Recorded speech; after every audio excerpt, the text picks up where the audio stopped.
L'agriculture s'annonce comme l'un des thèmes majeurs des prochaines élections européennes. Le Parti populaire européen, le PPE, resserre les rangs depuis quelques mois sur cette question.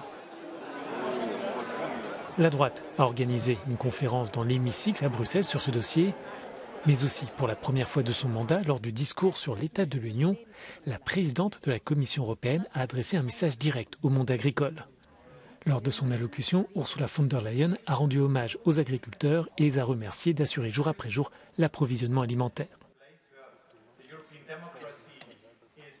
Au Parlement, les élus ne se font pas d'illusions sur ce changement de ton. Elle est complètement dans une démarche électorale où elle essaie à nouveau de rassembler sa famille politique autour d'elle, dans l'objectif de pouvoir, j'imagine, faire un second mandat à la présidence de la Commission. Et on a bien vu que le PPE, lors de son congrès, il y a presque 2 mois maintenant, avait mis la question agricole au cœur de ce congrès. On avait vu d'ailleurs une forte offensive au retour de ce congrès du PPE sur la question agricole. Selon les analystes, le monde agricole a accueilli avec satisfaction ces paroles de la présidente de la Commission. Après des crises majeures comme la pandémie de Covid-19 et la guerre en Ukraine, le secteur est bouleversé. L'agriculture emploie un peu plus de 9 millions de personnes directement, mais cette question va au-delà du secteur.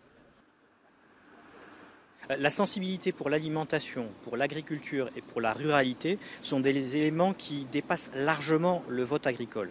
Et on voit dans plusieurs pays que les messages portés par le monde agricole sont des messages qui ont un écho bien au-delà et dans l'ensemble de la société. Donc on voit bien que aujourd'hui, il y a un débat agricole qui est évidemment très fort dans les zones rurales, mais qui aussi trouve un écho dans les zones urbaines. Et on l'a vu aux Pays-Bas, mais on le voit aussi en Allemagne, en Italie et en France. Dans un geste à destination de ses électeurs, le PPE porte depuis plusieurs mois des coups au pacte vert et à la politique environnementale de l'Union.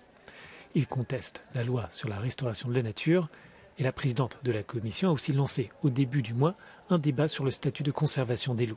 Face à un électorat volatile, la droite européenne cherche donc à souder les décideurs et les sympathisants.